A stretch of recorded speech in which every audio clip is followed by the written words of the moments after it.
hello everyone আজি বনালো মই পালক পনীৰ গতিকে চাও আহকচোন কি দৰেনো বনালো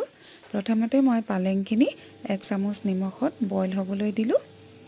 আৰু পালেংখিনি বইল হোৱালৈকে মই কাটি থোৱা ভাজিখন বিট কেপচিকাম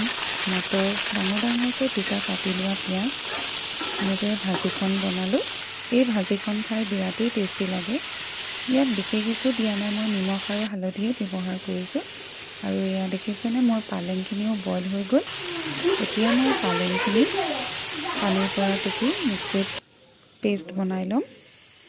মিহিকৈ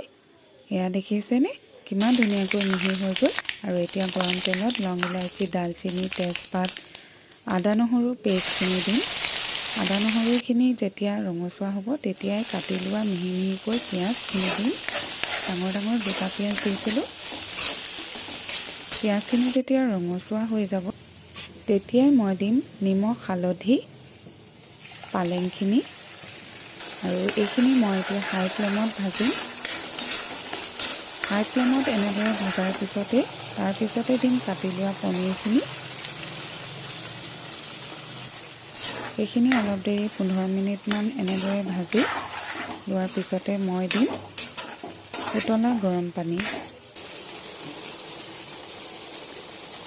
প্ৰায় আধা গিলাচ মান দিছিলোঁ পানী হাই ফ্লেমত এইখিনি উতল আহিবলৈ দি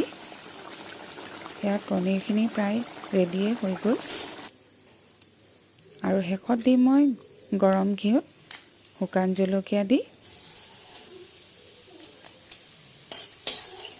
ৰেডি কৰা পালক পনীৰখিনিৰ ওপৰতে মই এনেদৰে দিম এয়া মোৰ পালক পনীৰ ৰেডি বিৰাটেই টেষ্টি হৈছিলে